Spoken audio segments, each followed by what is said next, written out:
Olá, boa noite, clientes e amigos Ânima, como vão?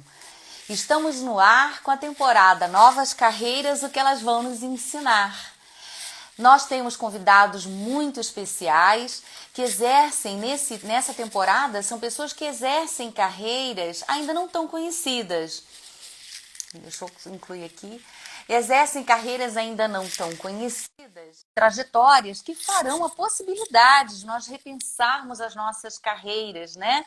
Repensarmos a nossa trajetória profissional. Sejam bem-vindos. Olá, Ned, boa noite. Estamos aguardando a conexão com o Rafael, que está entrando. Me diga, para ter uma nova carreira, é preciso você mudar de profissão?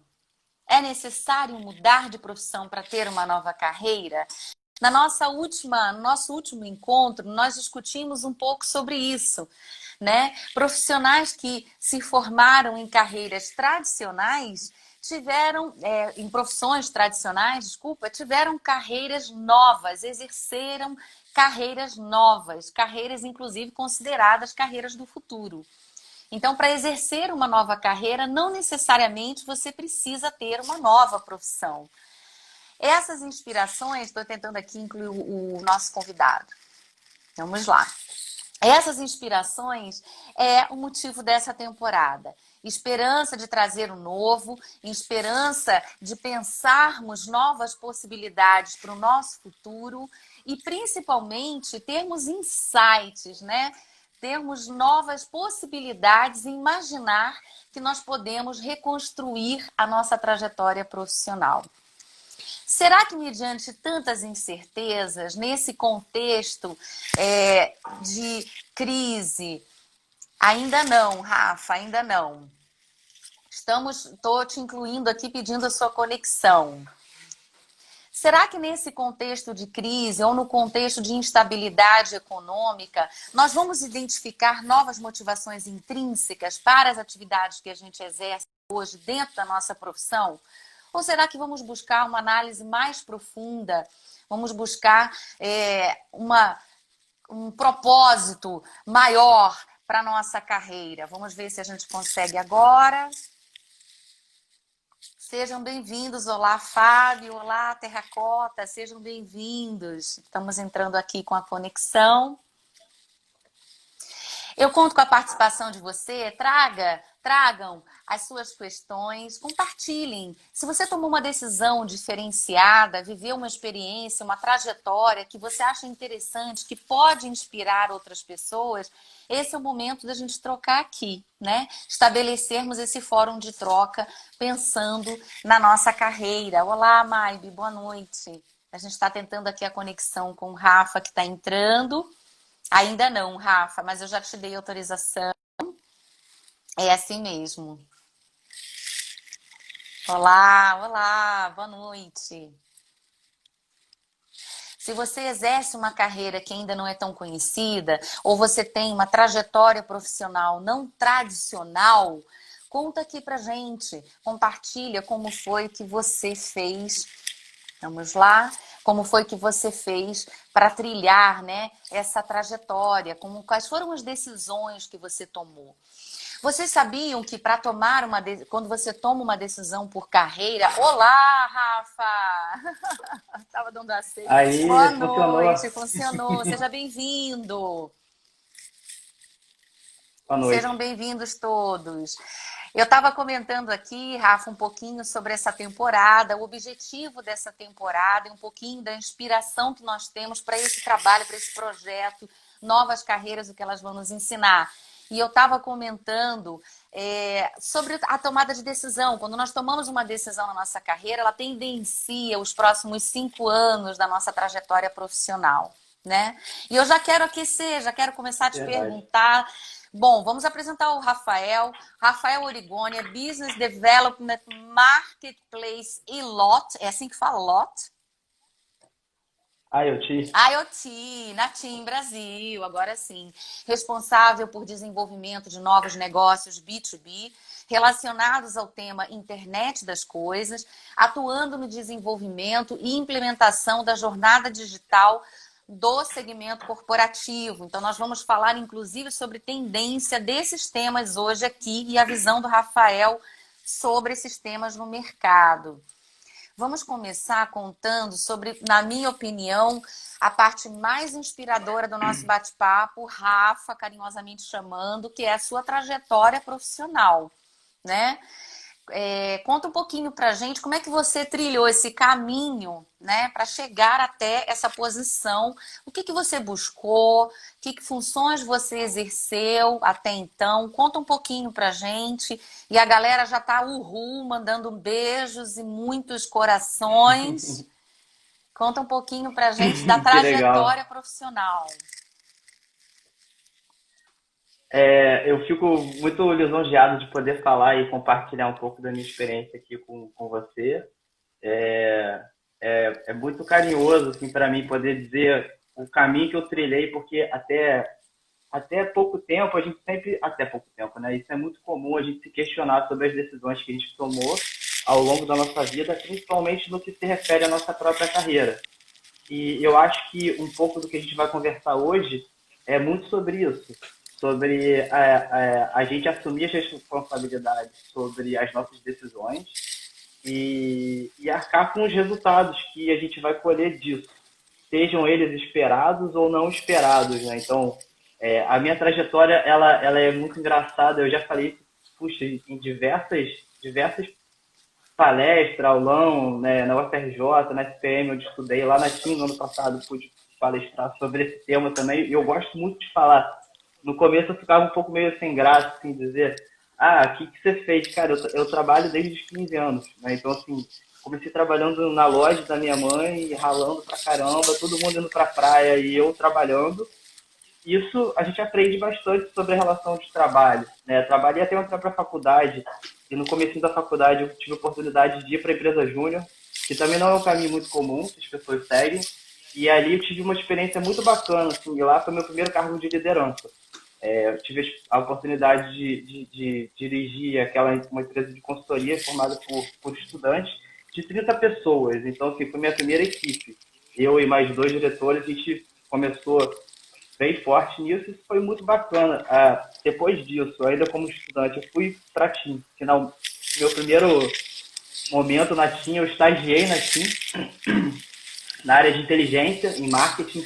Então, isso para mim era uma coisa, o ápice, né? Eu trabalhar com a parte de inteligência enfim, comecei minha vida no marketing aí.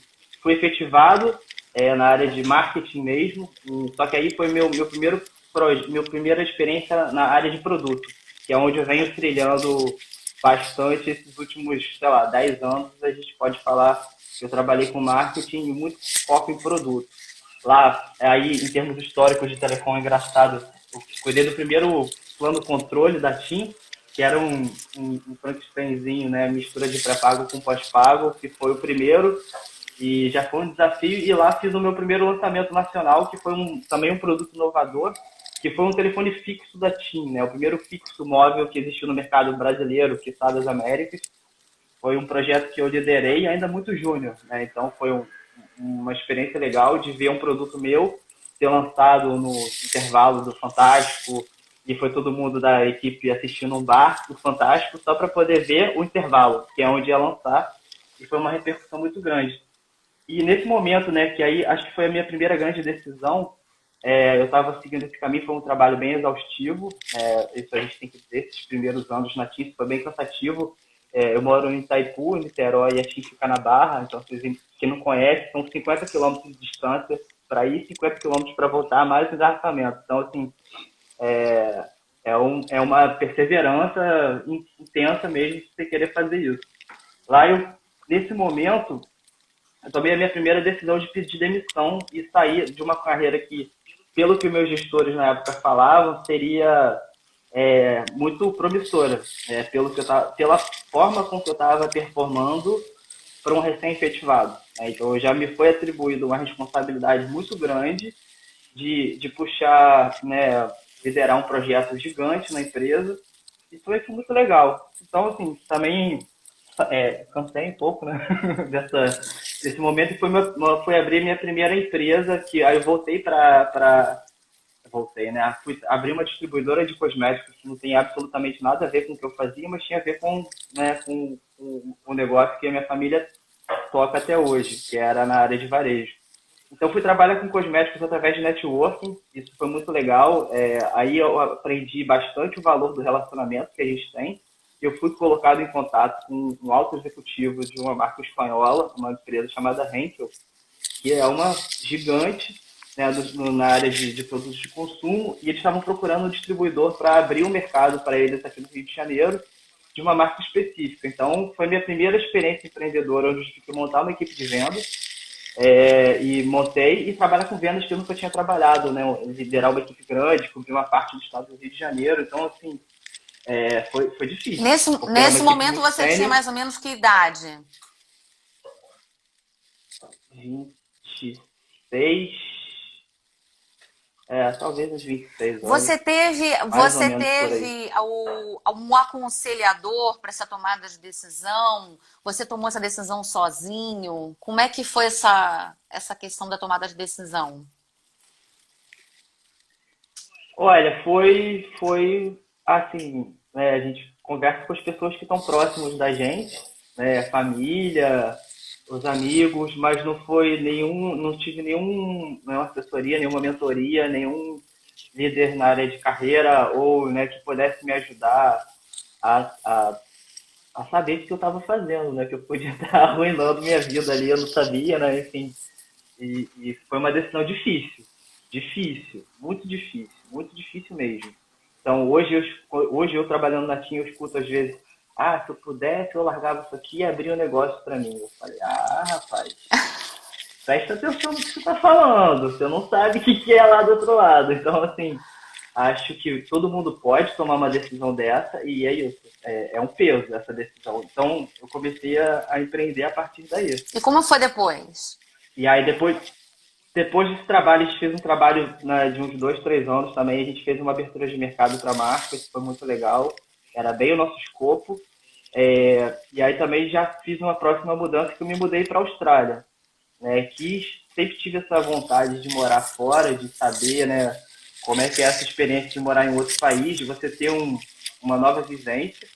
E aí foi incrível, porque na Austrália, primeiro eu fui para um ano sabático.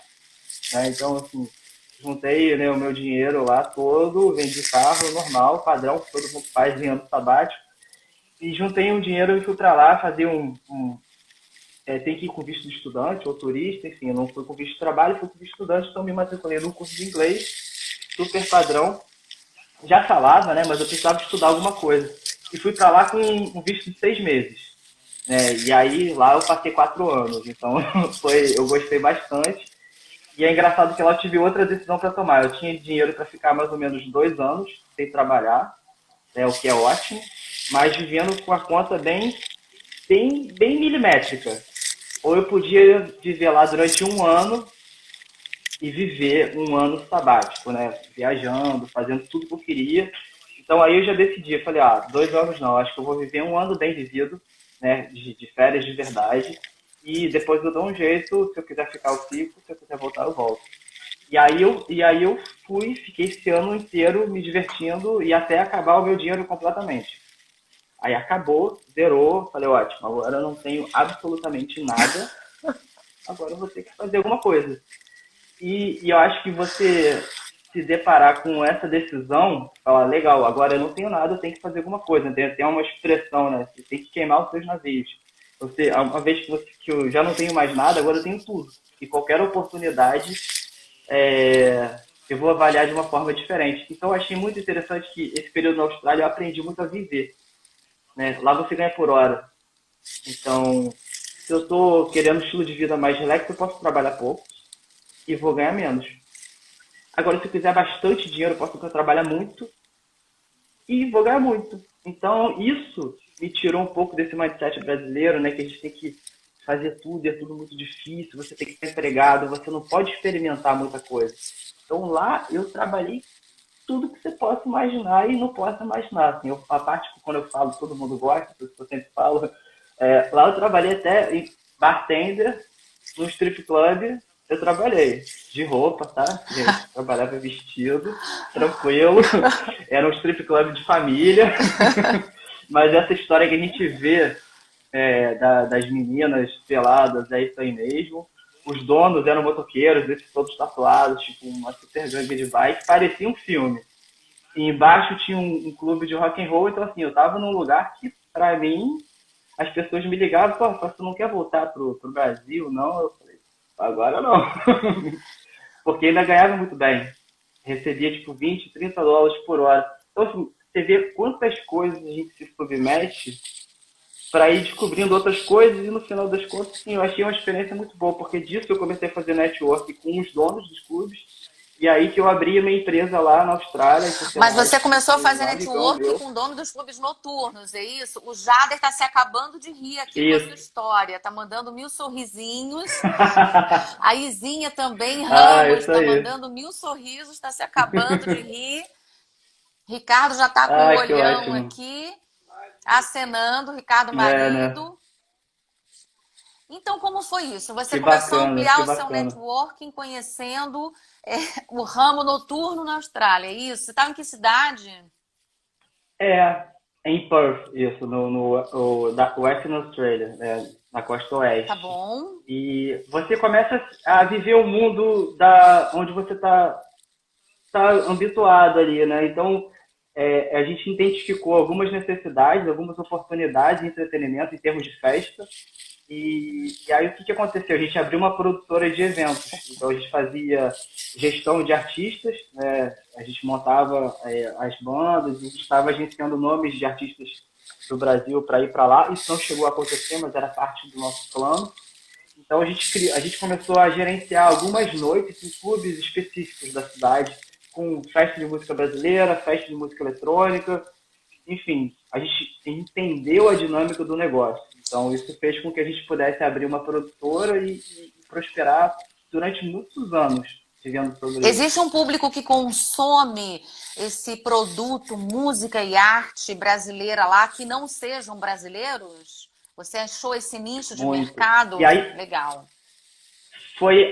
aí foi o risco que a gente correu, né? Que quando eu comecei a trabalhar com isso, a primeira coisa que eu quis fazer era mudar um formato de uma noite brasileira. Quem que já teve a oportunidade de ir num país estrangeiro, numa festa brasileira, você vai ver um pupurri de tudo que é música para gringo. Então vai ter samba, vai ter forró, vai ter isso, vai ter aquilo, vai ter aquela coisa que não tem nada a ver com nada.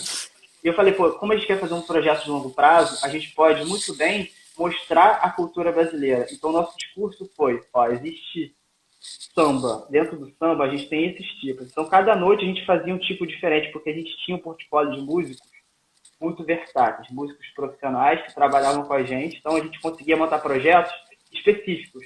Então, a gente fez uma noite que era só de rock brasileiro. E australiano, por cultura, eles adoram rock and roll. Então eles ficaram maravilhados de uma noite onde só tocou música de rock and roll brasileiro. Então, assim, isso abriu um leque para a gente trabalhar muito forte E por lá, que você porque a gente fala, era por que versátil. você fala que você assumiu um risco? Porque você mudou o estilo de abordar esse segmento lá, é isso? Deu Isso, porque certo? lá já existia algumas. Deu, deu, deu, opa! Funcionou muito bem. Teve festa junina lá, teve, enfim, a gente fez muita festa temática. Então, para os brasileiros é muito bom, né, porque você vivia estilos específicos e para quem queria conhecer a cultura brasileira, acabou que virou uma fonte de entretenimento, de conhecimento também. Quantas pessoas você tinha na produtora? Vixe, éramos 3 sócios durante uma época, mas a gente tinha um staff direto, porra, acho que mais de 20 pessoas, que tinha equipe de promoção, tinha os músicos todos, que não eram da produtora, né, mas era faziam parte dos stakeholders, né, da cadeia do evento. Né? Interessante. Quanto tempo que ficou nessa empreitada, vamos chamar assim? 2 anos com a produtora, mais ou menos. Muito Mais ou legal. menos isso. É. Aí depois que eu voltei, que eu estava para voltar para o Brasil, né, porque eu não tinha conseguido resolver a questão do meu visto para ficar lá, então eu achei que seria também uma atitude um pouco mais sensata. Que você começa a se acostumar com uma vida muito boa, né, lá. E só que eu não tinha o visto, então eu resolvi voltar e assumir o desafio aqui. E nisso que eu já estava voltando, eu já comecei a entrar em contato com alguns amigos aqui do Brasil para entender como é que estava o mercado. E aí eu fui procurado por um grupo de amigos que estavam precisando de uma pessoa para liderar uma startup que estava sendo montada. Eles precisavam de alguém para ser o business do negócio, né? E eram dois programadores extremamente técnicos e eles precisavam, né, de alguém para liderar. E foi muito engraçado que a call que a gente fez, né? Eu estava numa viagem antes de voltar, estava na Tailândia, e eu lembro nitidamente da frase assim, que o amigo falou ali, então, a gente tem dois Steve Wozniak aqui e a gente está precisando de um Steve Jobs. Topa? Aí eu, pô, falando assim, né, cara? Meu coração derrete, é claro que eu topo, né? Facilmente convencido, né? Ah, foi. E aí começou a minha vida de empreender de volta aqui no Brasil, só que já ir trabalhando na parte de E você tinha tecnologia. E parado aí para. foi daí Você parou que para tomar um café na Tailândia, de repente até você acelerou o café, né? Tomou um café rapidinho. foi, A foi, foi, startup, foi, foi. Se eu pudesse ficava mais, mas não qual dava. que era o produto da startup?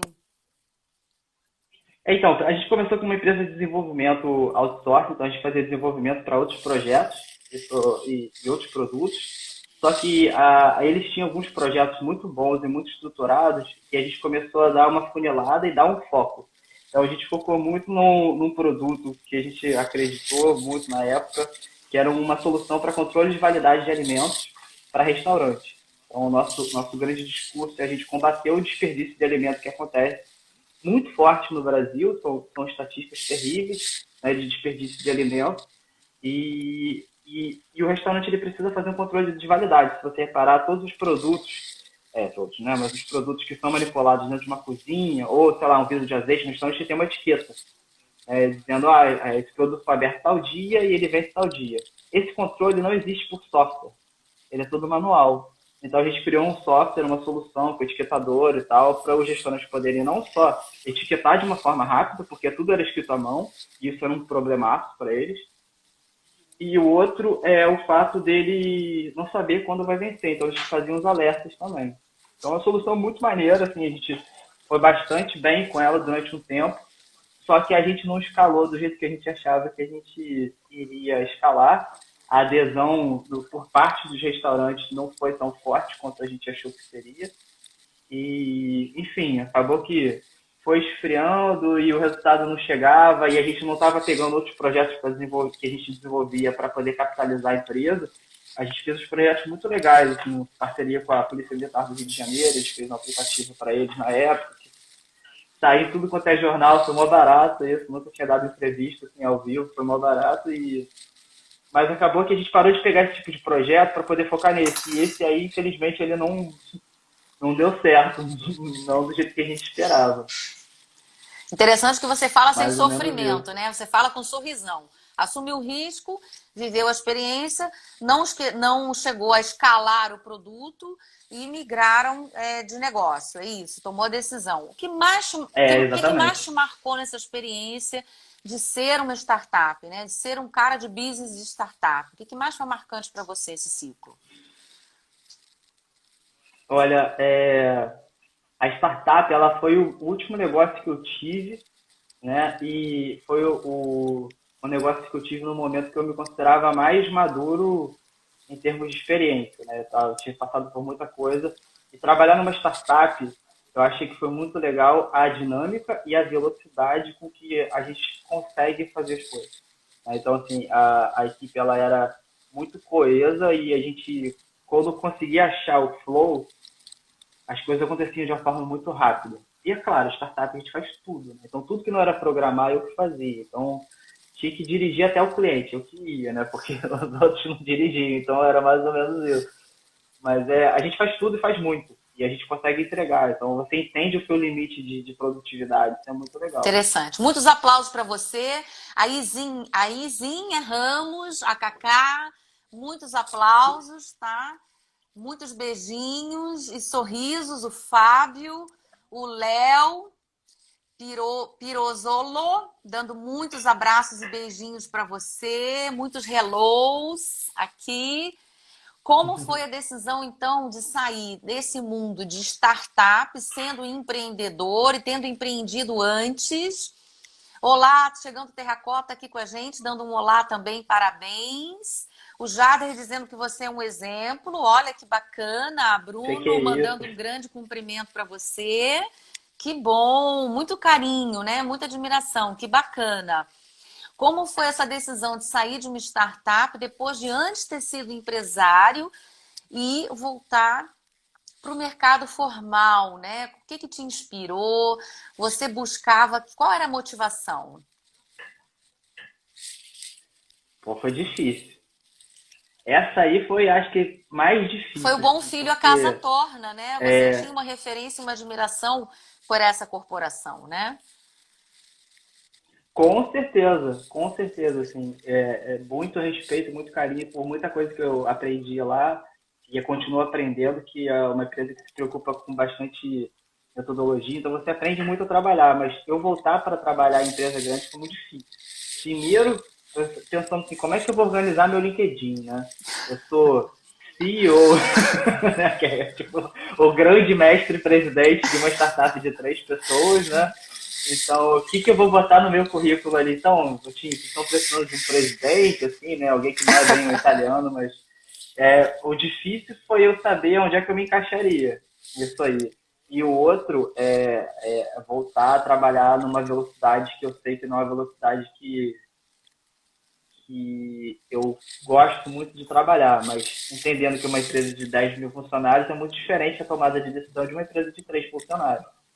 Então você começa já a entender, é um desafio, foi diferente, assim. Aí eu acabei que eu procurei algumas oportunidades em marcas que eu associaria a minha marca pessoal à da empresa, então eu sempre procuro por isso.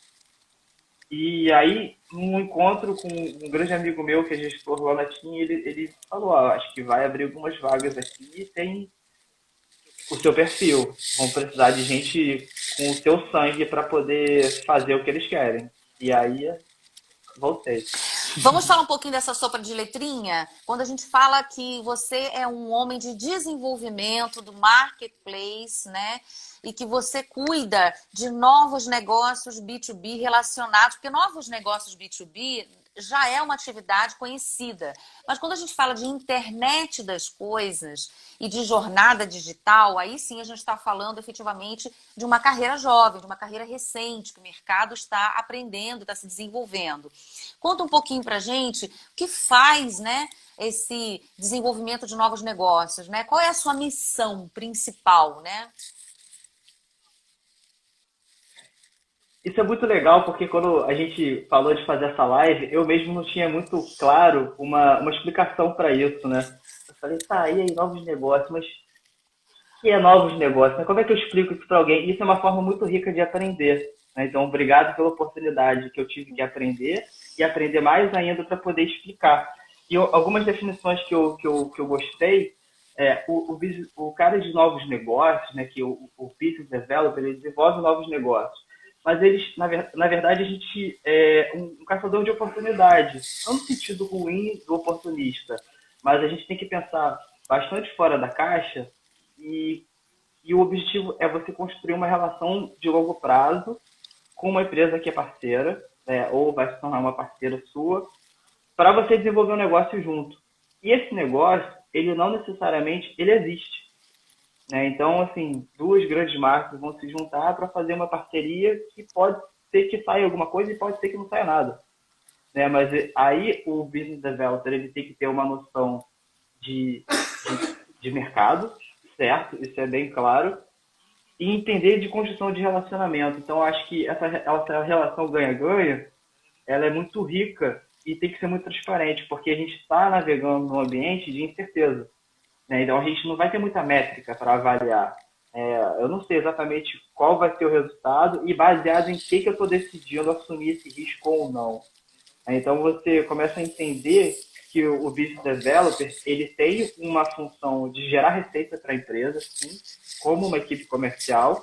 Só que a diferença é que muitas vezes a área comercial está focada em produtos ou projetos que já existem, já foram formatados e De validados. O alavancagem, né? business developer ele está tentando trazer uma receita que não estava previsto no planejamento daquela organização e pode ser que isso não aconteça no exercício do ano que a gente está vivendo, Perfeito. mas vai ser mais para frente. E quando a gente fala de internet das coisas, na prática significa o quê nesses novos negócios? Ah, isso é tão legal que ia falar horas sobre isso. Mas eu acho que a internet das coisas, hoje, eu sempre falo isso, hoje a gente chama de internet das coisas, né? Porque a internet ela está no nosso celular, ela está no nosso modem, está no nosso notebook, né? O nosso notebook já é uma coisa conectada. A diferença é que agora a gente está com o relógio conectado, né? E a gente está começando a conectar carro, a gente está começando a conectar caminhão, a gente está começando a conectar sensor. Então, assim, no futuro, já já, vai ser só a internet. Porque a internet, ela não vai só conectar eu e você e quem está conversando com a gente aqui. Ela vai conectar coisas da sua casa, né? Engraçado que participei de uma reunião com a equipe da Google de Insight e Analytics, e é muito legal conversar com uma galera muito jovem que vem de uma empresa que é a grande fonte de informação, né? E, eles falaram muito sobre essa questão de automação de residencial, né? Você automatizar sua casa, foram um dos itens mais pesquisados durante a quarentena. Ou seja, a luz que você vai controlar o dimmer pelo seu celular, que é o que está bombando, essas lâmpadas, né, que já estão conectadas, isso é a internet das coisas. Né? A Alexa, que você tem a caixinha de som que você fala e ela já te entende, isso já é uma coisa conectada. E a tendência é que esse seja o grande volume, aí trazendo para o negócio de telecomunicações, telefone celular já chegou no limite, eu acho, talvez, né? A gente tem mais telefone celular do que gente, não tem mais como vender mais isso, né? A gente vai ter que buscar outras fontes de receita. Então, em vez de só celular, para eu ganhar o dobro, eu vou ter que vender o dobro do celular, não vai dar. Então, a gente tem que conectar outras coisas, né? Não a gente, né? Mas a internet das coisas é uma tendência global e ela vai precisar de conectividade. Então, esse é um desafio muito grande de você prover a conectividade adequada para a solução adequada. Então, ficou claro essa parte Eu de vou ter que, eu vou internet ter que das fazer coisas? até rifa depois da live, porque a Cacá, por exemplo, já está fazendo pedidos. Ela já quer um robô aspirador. Então as pessoas já estão se inspirando em soluções, né? Que é exatamente são as dores do Cara, cliente. As dores do esse cliente é robô isso, né? aspirador, esse robô aspirador, dessa mesma reunião da Google, eles me falaram ali, mostraram no slide, que o robô aspirador teve um aumento de 802% de venda ou de busca, sei lá, Agora na na internet. pandemia, 800%. Eu achei que era só eu que tinha pesquisado isso, incrível. mas foi todo mundo. Ali Naka quer uma casa inteligente, né? Então tá todo mundo já se inspirando nas internets, no que é a internet das coisas, implementar uma jornada digital. O que que é isso no contexto corporativo? O que que você percebe como movimento? A jornada digital, né, a transformação digital que a gente tanto fala, acho que é o grande desafio para a concretização de qualquer estratégia de hoje, sabe? A jornada digital, a transformação digital é a gente digitalizar alguns caminhos, né, no caso profissional, de negócios, que até então eles eram feitos de uma forma que a gente chama muito de analógica. Mas eu até achei engraçado que essa semana eu tive uma conversa com um amigo, com o Léo, que está aí, né? E ele falou, pô, esse negócio de transformação digital é isso, né, que está acontecendo. Eu falei, cara, você imagina, né? Um profissional da área de educação física, quando que você se imaginou dando aula, prestando uma consultoria pela uma conferência, né, nutricionista, está todo mundo tendo que se digitalizar. Ou seja, a sua jornada, a jornada do seu cliente, até ele chegar a você, como você vai entregar o seu serviço, isso tudo mudou por causa da pandemia. Então, assim, tudo que a gente estava planejando para fazer esse ano mudou por causa de uma pandemia. Então, negócios quebraram e negócios abriram e outros vão surgir por causa dessa jornada digital, dessa transformação que a gente está vivendo no momento. E foi acelerada por causa desse E o contexto. que que você percebe no mercado que vale a pena a gente destacar como mentalidade? Para nós que estamos dentro da organização, pensar com uma mentalidade de uma jornada digital significa o quê? Porque a tecnologia está aí, mas não é ela que resolve, né? Quem resolve são quem está manipulando a tecnologia. Como é que ter uma mentalidade digital no contexto do corporativo, na sua opinião? Olha, eu vou tentar responder isso de uma forma muito simples, assim, porque a mentalidade digital, para a gente se adequar a isso, pensa você como um usuário de tecnologia. Né? Até pouco tempo atrás, o nosso próprio smartphone ele evoluiu muito. Né? E os aplicativos, quando a gente lança um filtro novo no Instagram ou um tipo de vídeo, o quão rápido você se adapta a isso. Né? E quantas outras inovações tecnológicas já começaram e morreram tão rápido. Então, o que eu penso com relação a isso é a sua capacidade de aprender, fundamental isso, ter esse anseio por aprender coisas novas e quão rápido você consegue desaprender. Isso aí, para mim, acho que é a diferença. Porque às vezes você é muito bom numa coisa, só que essa coisa que te trouxe até aqui hoje não vai te levar daqui para frente mais. Então, quanto antes você só carregar o legado e aquilo que você pode deixar contigo, mas em termos práticos, você precisa deixar isso de lado e aprender uma coisa nova. Então, Tem uma relação com o desapego no conhecimento, né? O conhecimento que hoje é um aprendizado, amanhã que não é, e você viver esse novo, né? Se lançar esse novo. Você sabe que o tempo passa super rápido, né? E a gente já avançou pra caramba. Todo mundo tá falando que você vai resolver. O Rafa vai resolver pra gente. A Izinha tá falando aqui, ah, falando que você vai trazer as novas soluções, né? Bom, o que a gente pode falar um pouquinho mais de tendência? Eu achei tão bacana você falando de tendência. O que você tem percebido recentemente como desafio nesse desenvolvimento de novos negócios? O que você tem sido desafiado recentemente a se superar? Não precisa contar nenhum projeto sigiloso, a gente não vai perguntar, fica tranquilo, não vai ter spoiler. É só para contar como você está se percebendo desafiado comportamentalmente, no dia a dia, esse movimento, né, de ser novos negócios, de ser B2B, de ser internet das coisas, de ter uma relação e implementar a jornada digital num contexto de crise, num contexto de muitas incertezas. Como é que você tem sido desafiado? olha, o desafio, eu acho que é diário, é a gente engajar as pessoas, sabe? Porque a gente não faz nada sozinho. Numa empresa que eu trabalho com, sei lá, 10 mil pessoas, mais ou menos o número estimado, as coisas têm uma velocidade muito específica. E as pessoas são diferentes. A gente está falando aqui numa velocidade, numa sincronicidade muito boa, só que quando eu vou abordar um tema novo, né, que o novo assusta. Então, eu tenho muito sido desafiado, direto e indiretamente, sobre a zona de conforto. Né, indiretamente, sobre a zona de conforto. Quando eu trago uma novidade que eu acho que pode ser incrível e eu vi um potencial para isso, eu vou ter que sair da minha zona de conforto e vou ter que bater na porta de vários departamentos de setores, falar, oh, gente, tem uma oportunidade aqui, é boa para a empresa, pode ser que você tenha que fazer uma coisa diferente do que você faz hoje.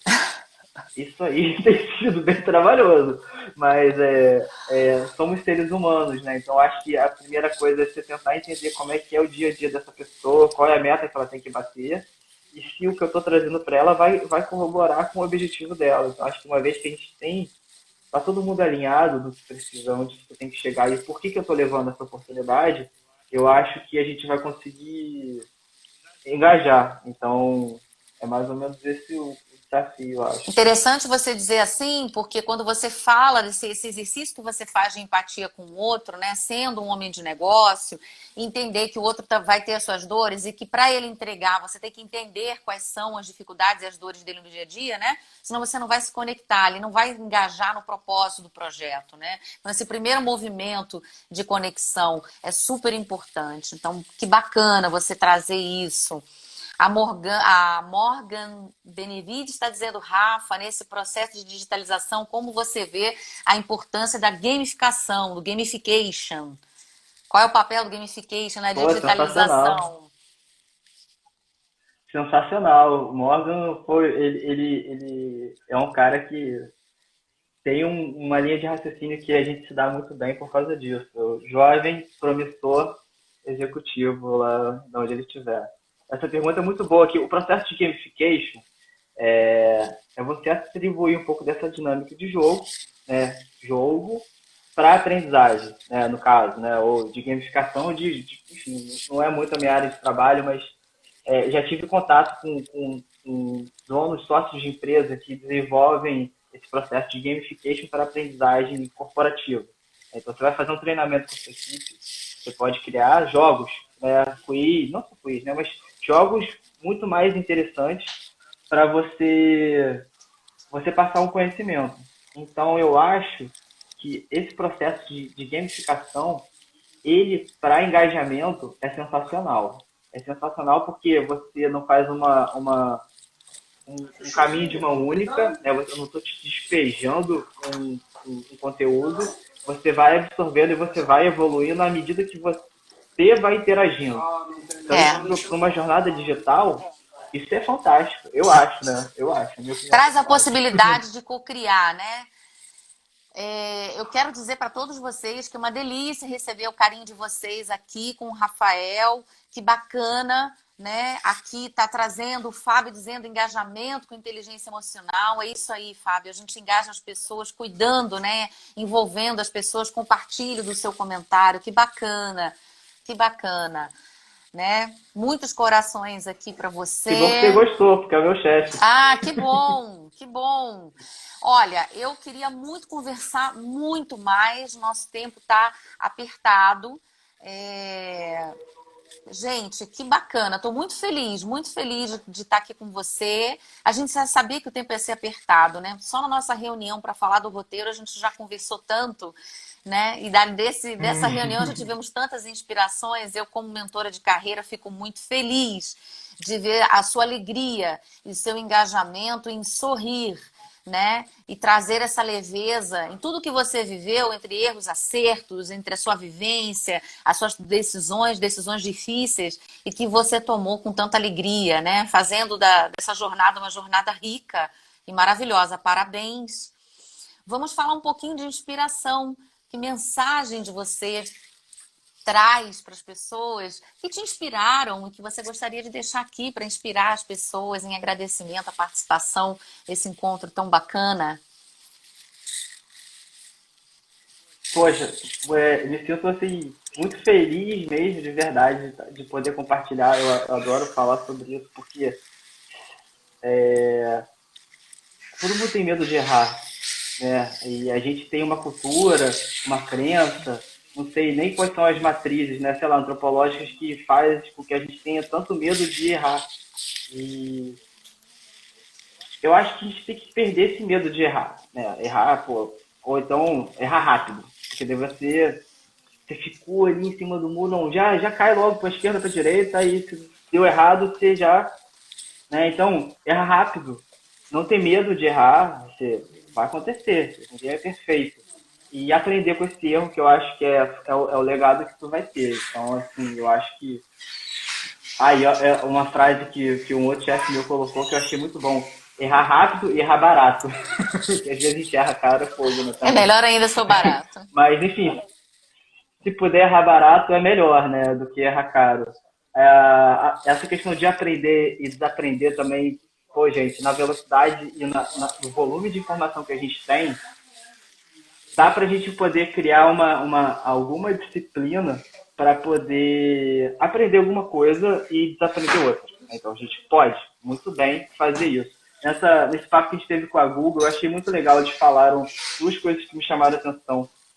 O ser humano ele precisa de mais ou menos 60 dias para você criar um hábito, você interiorizar um hábito novo. Eu achei isso muito legal, que eles fizeram esse paralelo com a quarentena. A quarentena esteve muito mais de 60 dias. Então, quantos hábitos novos a gente já não poderia ter aprendido ou colocado nessa rotina e quantos a gente já colocou sem perceber, né? Então, acho que é muito rico a gente se desafiar a sair um pouco dessa zona de conforto e ver se de fato você não consegue botar uma coisa nova e fazer disso ganhar o gosto. De, conseguir agora fazer isso que eu não conseguia fazer. Sei lá, acordar cedo para fazer um exercício. O exercício ele é sempre uma questão muito legal para isso, então você se desafiar a fazer uma coisa nova, sair um pouco da zona de conforto, que eu acho que isso vai te trazer um pouco mais de leveza na hora que você de fato vai precisar tomar alguma decisão mais, mais importante. E eu percebo isso acompanhando a trajetória de profissionais como você, o quanto que os profissionais que se desafiaram a pequenos novos hábitos e foram consolidando esses novos hábitos, constituíram protocolos fortes para a tomada de decisão. É muito mais difícil você tomar uma decisão quando você não se desafiou ao novo, aos pouquinhos, todo dia. Porque quando você vai tomar uma decisão sem ter se desafiado ao novo um pouquinho todo dia, essa decisão se torna muito pesada, muito conflituosa para tomar. E mais leve e até divertida quando você fez esse exercício constante no seu dia a dia. Tá? Isso é interessante, Exato. né? Muito bem, É então isso aí. quero agradecer muito a todos vocês estarem aqui com a gente. Enviem seus comentários, as perguntas para a gente continuar participando nessa temporada. Eu sou muito grata pela sua confiança, Rafa, carinhosamente falando, e pelo seu depoimento. Essa troca foi muito boa, muito sucesso, desejo muita felicidade. Conta com a gente aqui na Ânima e todos vocês. A gente fica aqui. Quanta inspiração, a Izinha está dizendo. Obrigada, Izinha. Obrigada pelo carinho de vocês. Que bacana. Espero vocês na próxima quarta-feira, na próxima live, Novas Carreiras, o que elas vão nos ensinar. Obrigada, Jader, pelo seu carinho. Fábio, um grande abraço. Fico por aqui. Rafa, até breve. Um grande abraço para todos. Boa Muito noite. obrigado. Muito obrigada. Tchau.